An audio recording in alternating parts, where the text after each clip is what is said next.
Namo tassa bhagavato arahato sama sambuddhassa. Namo tassa bhagavato arahato sama sambuddhassa. Namo tassa bhagavato arahato sama sambuddhassa. Buddhang dhammang sanghang namasa.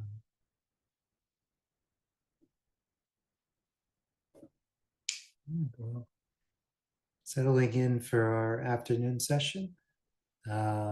Usually the energy shifts, so we all start out, we've got a much bigger group and we're all caffeinated and ready to go, and then there's attrition.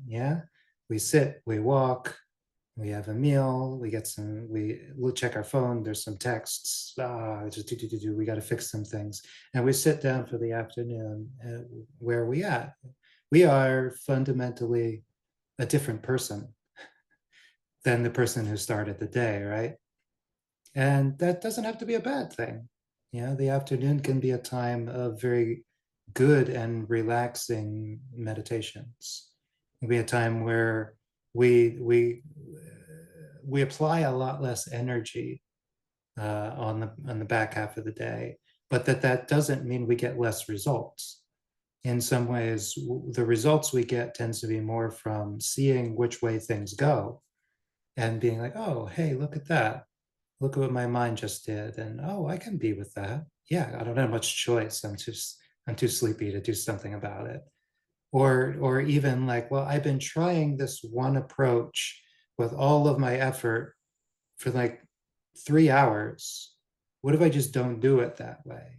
And then we try it in a slightly different way. And we're like, oh yeah, that kind of released, that kind of let go. And this is what, meditation practice, oftentimes we don't know what we're working with, but the one thing we do learn over time is that we always benefit from a variety of approaches. We have different energy levels, we have different levels of mindfulness, we have different levels of like investigative tools available to us. Sometimes we have relaxing meditations, and sometimes we have meditations where we have to struggle just to stay focused. But this variety of circumstances doesn't mean some sits are bad and some sits are good. It means that each time we get to apply ourselves in different ways. And since effective practice of the Eightfold Path requires is sort of eightfold path, it requires like different methods and different ways of releasing suffering. This can work for us. Sometimes we're cultivating energy and investigation. Sometimes we're cultivating tranquility and letting go. Sometimes we get results where our mind is very easy to direct, and sometimes we're getting results where we can just let things wash over us, and we're like, oh wow, this doesn't have to be so much work. So just seeing what we move through, what mind states we're going through, and in the afternoon, it's often we'll just see where it goes. Maybe take your hands off the wheel and see what kind of momentum you have after practicing through the morning.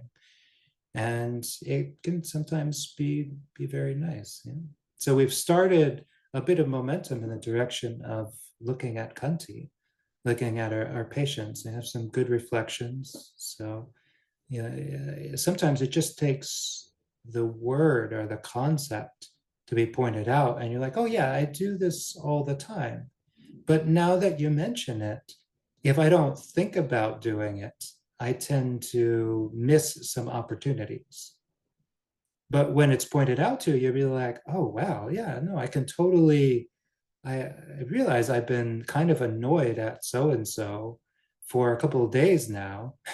And as soon as you said, well, this is a great opportunity for practice, I'm like, that's right. The next time I could have been annoyed by them, I said, well, this is a great opportunity for practice. And your whole relationship with that person suddenly shifts. You're like, wow, this person is a fantastic tool for meditation. I'm so glad they're here. And it's a funny way of doing things, but this is precisely the difference in the shift to being like a dedicated practitioner is you do start to see the world in this way. You start to really look forward to the times when you don't get your way, when things don't go the way that you planned. Because if they do go the way that you planned, then, well, that's it. You got what you wanted. You can't go anywhere with that. But if things didn't go the way that you planned, then you get to see and you get to be there. I don't know how this is going to turn out. This is not what I wanted. This is not what I expected. And can I be okay with it? This is an opportunity to just let go and be along for the ride. And this is yeah, it's a great way again to bring energy into the mind and practice. And if even if we have no other sense of what we're getting out of the practice. We're like, yeah, I don't feel like my precepts are all that strong. My I don't get much samadhi. I sit and I kind of doze off. I'm still getting annoyed all the time. I'm still, snippy with the people I talk to. We can encounter something like this, and just the fact that the mind can turn over like that can be like, oh, this is an opportunity. Maybe I can do something with this. And we're like, wow, this is great. Look what my mind just did. It said, I want to be energetic. I want to practice. I want to improve. So I'm not hopeless. There's hope for me yet, because this is one of the most reliable thing. And we were just talking that you can't rely on your energy level. You can't rely on always having an open-hearted, loving response to a situation. You can't rely on always wanting to meditate. But some of the things you can start to rely on is this sense of, oh, this is an opportunity. Or, oh, what if I were to be mindful right now? Or hey, it didn't work the last 1,000 times I responded angrily. Let's try something different. This sense of, well, let's try something. And this is the mind of, as I said, anybody who's really sincere about trying to learn or develop. You do this, yeah. And if you if you've ever been in an environment like an educational environment where you're I, I think of public school actually, where you're given a scenario that's meant to be as safe and mainstream for everybody as it can be, and you're not challenged at all. You're like, here, what's 2 plus 2? And you're like, 4. You're like, good, you passed. You get to go to the next grade. And I'm like, oh, okay. You don't get much from it, yeah. But then you go to a different class where it's electronics studies class or something, and they dump a bunch of parts, and they're like, okay, make a flashlight, and you're like, I don't know how, and they're like, well, you got all the parts, and you got a battery, and you got some wires, figure it out. It's not that hard. And you start putting things together and you're challenged, and you try something and it doesn't work, and you try something else and it doesn't work, and lo and behold, at the end of that line of inquiry, you might have a very not exciting version of a flashlight, but you've learned a lot through the difficulty, through the being challenged, through the things not going the way that you wanted. Yeah. And Khanti is like this. Yeah, Khanti is this very, very process, this very, I say, quality or characteristic or power of the mind, is that we tend to learn better from challenges. Yeah. And when you get that, you start to turn towards the challenges because you want to be energetic. It's more fun, honestly. As I've said many times, like coming to be a monastic for me, it was a lot like the training environment of going to become a martial artist. It's like, I want to train the heart and the mind, so I've got to go to the right dojo, and here I am. And it's like, so how do I get better? And if you're around forest monastics, those who dwell in more austere places, you tend to see them doing all sorts of crazy things. Yeah. skipping meals and skipping sleep and walking around barefoot and wearing just scraps of clothing in 40-degree weather. And you're like, what's wrong with you guys? And it's actually maybe something, it's not, it doesn't work indefinitely. And I've never been happier than when I was a wandering Dutanga monk, out in the woods. And yet it would probably kill me to try that for too much longer in my life. But yet it was good at the time, because a lot of the things that I learned and all the challenges I faced, I overcame. And that you don't lose that. You never lose that. Even when you're in a nice, cozy environment, it's like you just don't need stuff.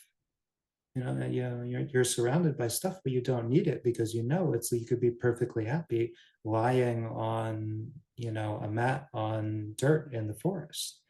And even wistfully, at times you find yourself thinking back and you're like, I wish I was on a mat on the dirt, cool dirt in the forest right now. I would much rather be there than sitting at this particular ceremony, or on this long drive as we go up to this invitation, or this or that or the other thing. And yeah, that's what you're appreciating, is not the experience. Like, lying on a mat on mud in the forest in a rainstorm, it's not pleasant in and of itself. What you miss in those times is the energy.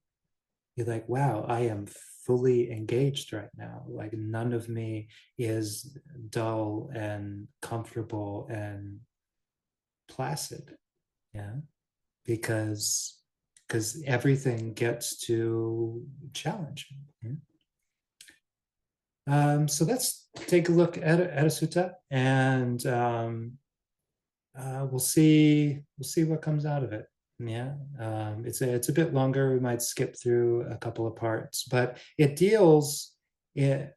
Oh, did I freeze again? You can hear me though. You're nodding.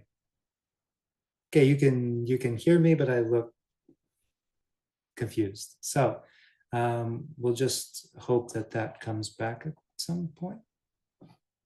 Yeah, wow, that's kind of weird. Not sure I'm okay with that.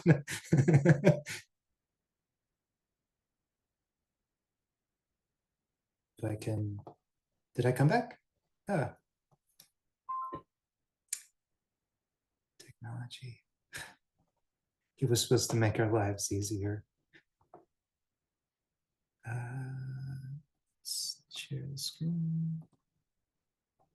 Okay, friends. So here we have the simile of the saw. And this is, it talks about Khanti without necessarily coming right out and saying, hey, let's talk about Khanti. Let's talk about endurance. Yet it's all about endurance. It's all about dealing with things that are said and things that are done to us.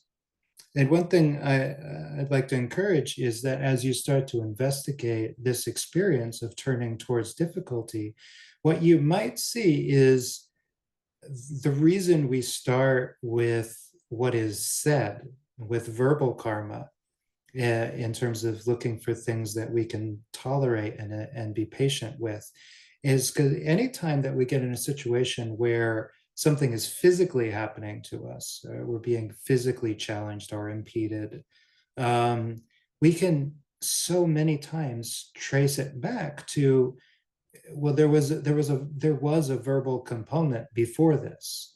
There was a viewpoint, or there was an opinion, or there was a difficulty with somebody. Either we were trying to avoid somebody, or we're trying to get closer to somebody, or we're trying to just deal with the fact that somebody else existed, right? And that gets us to do something, and that creates the condition for a difficulty. And this is really, really valuable in the way of seeing how thoughts condition speech, condition action. Yeah, whenever we find ourselves where we're sitting and we're trying to patiently endure a thought or a feeling or a sensation, we can usually trace some sort of thought process to our current difficulty, either how we're relating to just sitting there, or what the actual quality of the thought is. And but moreover, in our day-to-day life, when we get in arguments, or we have any kind of difficulty, usually there was a point before where if we were just more relaxed, or more uh, tolerant, it might not have even happened. Whether we were tolerant with something that was good, or something that was bad, or something that we just didn't need to change. Um, and this is a sutta that kind of, it runs through a bunch of different scenarios, and it's the Buddha talking to a monk and not to a monk. So this sutta is kind of based around the Buddha kind of talking to this venerable Pagana, but if you read there's a book put out on all of the Pali names in the Pali Canon, like all of the different people and who they were. If you read up on this venerable Pagana, you find out. Actually, I think there's a footnote right here. He appears in 3 discourses, in none of which does he distinguish himself. And in one of them, he actually disrobes and goes back to being a layperson. So the Buddha is giving a teaching not really to the venerable Pagana. I mean, he's probably figured out that this person, he's not called forward because he is just starting to have trouble. He's already having trouble, and that's what created this situation that he needs to be brought forth and sort of questioned. And that's what we're talking about, yeah. Now, the way that one thing conditions another is like his difficulty didn't start with people, as we'll read, talking poorly about bhikkhunis in his presence. It really started before that. It was like, why was he there? What was he doing? And it's kind of already going off the rails. But yeah, so that's the scenario. So I have heard at one time the Buddha was staying near Savatthi and Cheta's Grove. At that time, the Venerable Pagana was spending too long mixing closely with some bhikkhunis. So much so that if any mendicant, really anyone, criticized those bhikkhunis in his presence, Venerable Pagana got angry and upset, and even instigated disciplinary proceedings against those monastics. Yeah. So basically, in the monastic community, it's, I just to say there are disciplinary proceedings. There's sort of internal politics. There's a code of disciplinary rules. There's like, do this, don't do that, and there's enough going on that it's not hard to sometimes be going off to one side or the other of certain rules. And every morning here at this temple I'm at, we confess in a blanket way all of the things we could have screwed up yesterday. The assumption is we probably screwed up a couple of things, so we might as well confess. And that's part of Burmese culture, is to just do it blanket. In the Thai culture I started in, we would try to enumerate. We would go to a monk and be like, I messed up this rule and this rule and this rule. And then we'd confess them point by point. But here it's just like, okay, yeah, no, life is complicated. You're going to be screwing up a bunch. Let's clean the slate every morning. But this monk is getting upset because he's getting in the way of that procedure. He's basically saying, look, I'm friends with these bhikkhunis, these nuns, and don't criticize them. Don't complain about them. Don't tell them they're doing anything wrong. They're under my protection.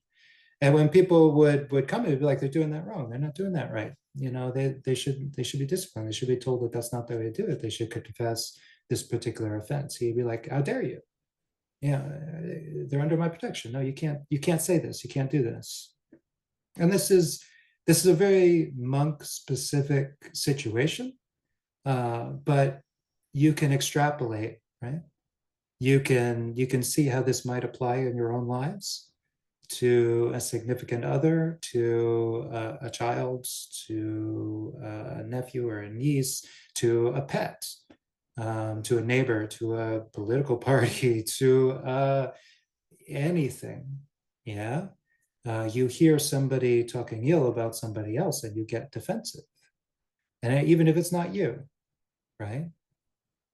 So this is where you can start to, well, what would happen if I kept nursing that sense of defensiveness and not being able to endure those things that were being said or the criticisms that were being levied because I felt it was unfair, it was unjust, it was wrong, it shouldn't be said. If I couldn't endure it, then I might find myself doing something or in a situation that will be even more difficult to endure. I might push myself out of a situation that was otherwise working, and that's basically what the Venerable Pagana does. Is he kind of pushes himself out of the holy life, out of the monasticism, by getting involved in all of these little squabbling things. Long story short, the Buddha calls him forward and asks him about it and criticizes him. He says, didn't you go forth out of faith from the lay life into homelessness? And he says, yes. Well, then it's not appropriate for you to mix closely with women. Well, for one, the orders were separate for a reason. It just looks bad from time to time for you to be hanging out all the time at the other monastery. It's like, why have your own monastery if you're going to hang out with the other order all of the time? But also, and more to the point, because you're doing that, you get very protective and very defensive whenever anybody criticizes you and whenever anybody criticizes those other monastics. And the Buddha says you should give up desires or thoughts connected with the lay life so that when anybody criticizes those bhikkhunis, you should train yourself. My mind will not degenerate. I won't blurt out bad words. I will remain full of sympathy with a heart of love and no secret hate. And the Buddha uses this phrase, Sakitaba, this is how you should train. And this is, it's not a, thou shalt, but it's like, this is the conduct of somebody who is trying to get better, who's trying to get out of suffering. He's saying this is a pitfall. And this is how you get out of this pitfall. It's in the endurance, it's in the tolerance, it's in the patience. He's not saying do this or do that. He's saying look at what you're getting yourself into by following this causal train from thoughts to words to actions to reactions. You get yourself out by learning to endure and by not following this to its end conclusion. So even if somebody strikes those bhikkhunis with fists or stones or rods or swords in your presence, you should still be able to give up any desires or thoughts of the lay life. And I know my audience, and people would be like, what? Even if somebody is there beating up bhikkhunis, you're going to do nothing? Is that what the Buddha is saying? It's like, clearly that's what he's saying. No, because the reality was nobody was breaking into the Bhikkhuni monastery and beating them up and hitting them over the head with stones and sticks. It's a hypothetical scenario, yeah, just like the one that comes at the end of this sutta. The Buddha is saying you don't have to get, if you, the thing is, people are just criticizing them for things that they're legitimately doing wrong, and you're getting upset. And that's creating so much suffering for you. The gist of it is you take it the other way, an actually not very likely scenario that they would get beaten up. Even in that situation, you getting angry and defensive and upset and suffering and losing track of your monasticism and the vows that you've taken, even in that scenario, you shouldn't give up being a monastic. You shouldn't throw away your mindfulness and give in to violence and heated words. So much more so when it's not a serious situation, when it is just legitimate criticism for something that they're doing wrong. And maybe they don't even care that much. Maybe you're the only one making a problem out of it. And then the Buddha kind of, in the same way I was just kind of saying, wow, I used to wander about and sleep on the ground and only eat, a couple of handfuls of food a day. And oh, I was so happy. The Buddha is saying, mendicants, I used to be so satisfied with the monks. Once I address them, I eat food in one sitting per day. In doing so, I find that I'm healthy and well, nimble, strong, and live comfortably. You too should eat your food in one sitting per day. Doing so, you'll find yourself healthy, well, nimble, strong, living comfortably. And I didn't have to keep on instructing them. I just had to prompt their mindfulness and away they would go. He said, suppose a chariot stood harnessed to thoroughbreds at a level crossroad with the goad, the whip ready, and a deft horse trainer, a master charioteer, might get on that chariot and take the reins in his hand and the goad in his left, and he'd drive out and back wherever he wished, whenever he wished. I don't know, I want to bring that simile into the modern day. It's like when you have a car that works and you turn the key and it works and you immediately go down the road. Um, you know, some of us we turn the key and it kind of sputters. And if we're talking about our mind, we want it to go in a particular direction, and it doesn't right away. It's a simile for the willingness to train. Yeah. The more we do this, the easier it becomes for us to shift into this mind state whenever we recognize an opportunity. Oh, look, this is a chance to practice. This is a chance to train. This is a chance to develop ourselves. So this is a chance to get out of repeated recurring suffering that we are experiencing over and over again. This is how we do it. This is what we can develop tolerance for. As I said, we'll kind of skip through this. Suppose that not far from a town or village, there was a large grove of sal trees that was choked with castor oil weeds. Then along comes a person who wants to help protect and nurture that grove. They'd cut down the crooked sal saplings that were robbing the sap. They'd throw them out. They'd clean up the interior of the grove and properly care for the straight, well-formed saplings. In due course, the sal grove would grow, increase, and mature. In the same way, mendicants, you too should give up what's unskillful and devote yourself to skillful qualities. Doing this, you'll achieve growth, improvement, and maturity in this teaching and training. And now we get into a really interesting story that I'll read out, because I think this will stick with you this afternoon, because it deals with, I'll talk about it after. So once upon a time, mendicants, right here in the Savatthi, there was a housewife named Videhika, and she had a good reputation. The housewife, Videhika, is sweet, she's even-tempered, and she is calm.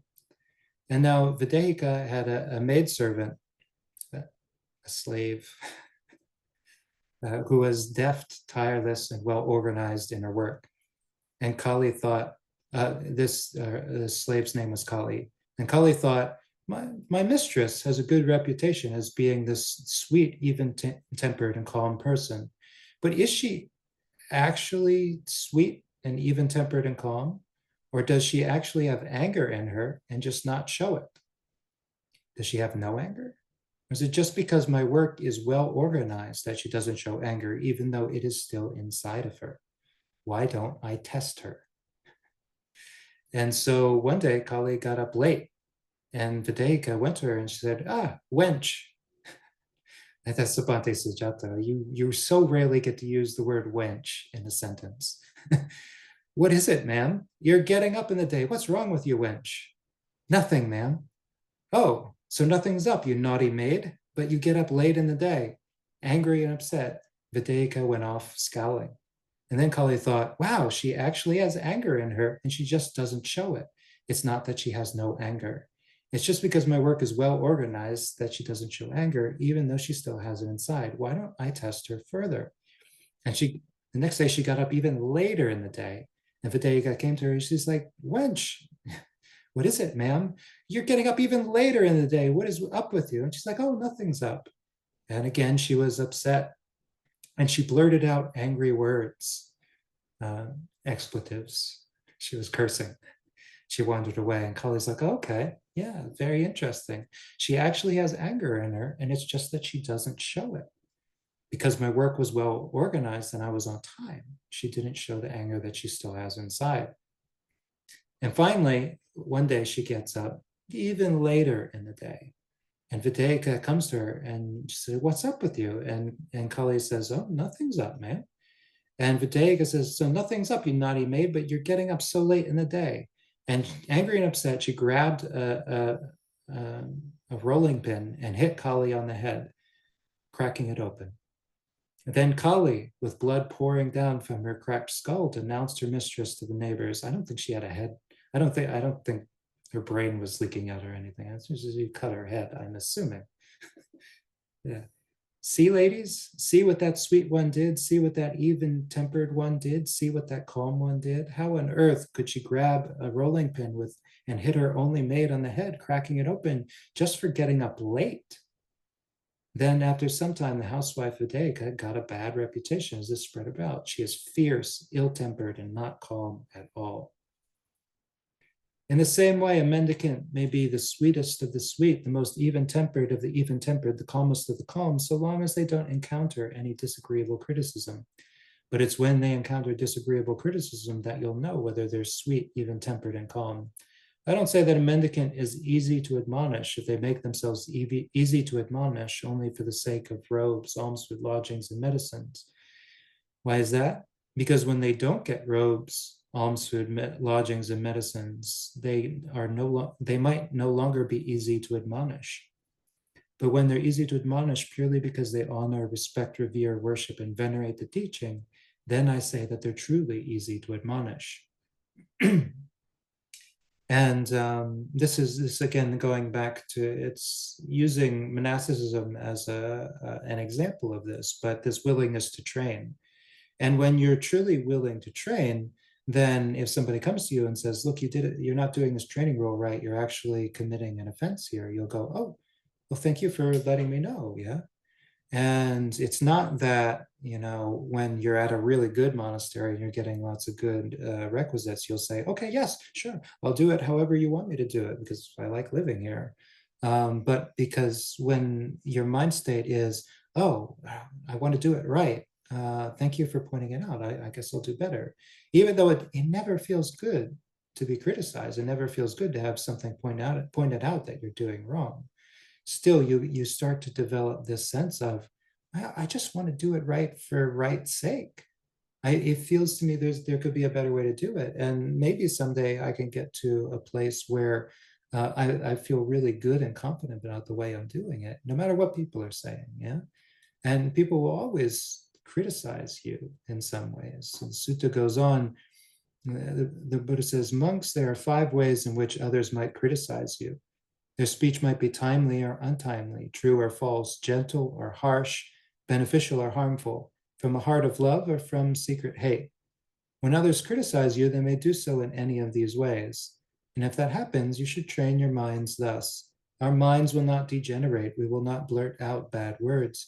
We will remain full of sympathy with a heart of love and no secret hate. We will meditate spreading a heart of love to that person, and with them as a basis, we will meditate spreading a heart full of love to everyone in the world, abundant, expansive, limitless, free of enmity and ill will. And that is how you should train. Suppose a person was to come along carrying a spade and a basket and say, I shall make this great earth be without earth. They dig all over, scatter all over, spit all over, urinate all over, saying, be without earth, be without earth. What do you think? Could they make the great earth be without earth? I don't know how to really relate this to something that makes sense in the English language more. Is like, suppose it was a public earth, like a public construction project, and they would come and be like, okay, I didn't get down to the bedrock here. I'm gonna get all of this dirt out of the way. And they were to kick dirt and spray dirt and sweep dirt. And would they ever get to a point where there's no dirt? Probably not, because the earth is made of dirt. I mean, theoretically, a couple of miles down, you're going to hit nothing but rock, but in the human lifespan is not really feasible that you're going to get to a point where there's no dirt. And that's what this person is trying to do. And what is this? The Buddha's relating it to criticism. Yeah. Suppose somebody comes along and you're not doing anything wrong, and they say, be without dirt. You're doing it wrong. You're doing it wrong. Well, what are they going to reap for their efforts but just weariness? If you're not doing anything wrong, you have nothing to worry about. If you are doing something wrong, well then, oh great, thanks for letting me know. I'll change my ways. Yeah. But it says, suppose a person came along with dyes such as red, lac, turmeric, indigo, or rose, and say, I shall draw pictures in space, making pictures appear there. Could they do it? And no, you can't draw a picture in midair. The dye of the paint, the perfume, it just falls out of the air as soon as you toss it up there. It doesn't create a lasting picture. And the Buddha is relating criticism to this. And suppose a person was to come along carrying a blazing grass torch and say, I shall burn and evaporate the whole river Ganges with this grass torch. Would they be able to do it? And the monks say, no. Why? Because even monks know how fire works. You couldn't possibly create enough fire to evaporate the river Ganges.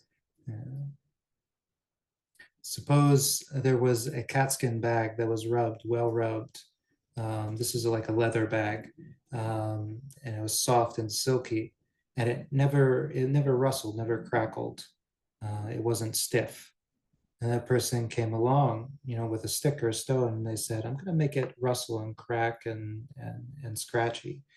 And what do you think? With this smooth, well-worn bag, could they turn it into a crinkly, crackly, stiff bag? And the monk's like, no, it's well smoothed, and this is all of these are similes that people trained with back in the Buddhist time. That simile, like the catskin bag, this was a meditation subject that people would take with them into the forest. They would, in the same way, when we sit in meditation, we pay attention to mindfulness of the body, right? And we're attentive to what we're feeling, the sensations that are coming up. And in some ways we feel tension in a part of the body. We can ask ourselves, like, where is that tension coming from? What am I holding on to that tension is still there? And sometimes through investigation we can start to, oh, you see, I have been kind of tense. I have been kind of like leaning into that for some reason. It's been going on for hours, for days, for weeks even. Now I can breathe a bit better. I can let it go. And as we do, that sensation, that tension begins to dissipate and goes away. And it's like our body becomes smooth, soft, light, airy, cool, calm. Yeah. And it's a meditation subject. It's a method of investigation. It is using biofeedback, the way that our mind conditions our experience of the body.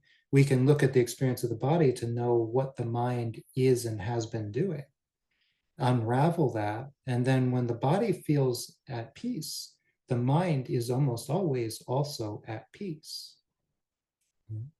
And so by getting your body to be like this catskin bag, where even if people came and did like gross, violent, oppressive things, you wouldn't become tense.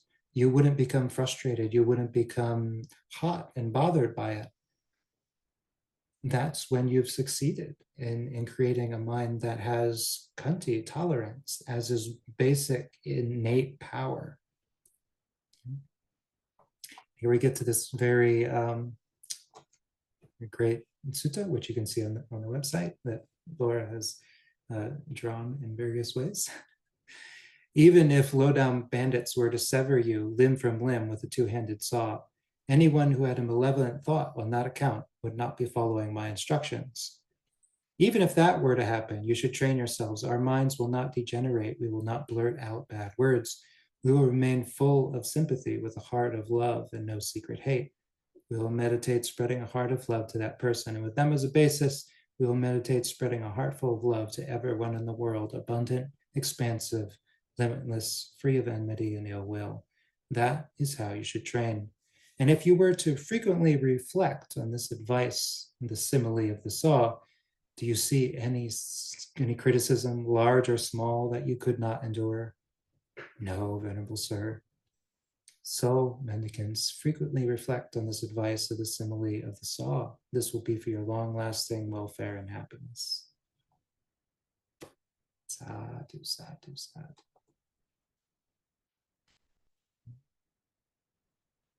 And so that is Majjhima Nikaya number 21, the simile of the saw.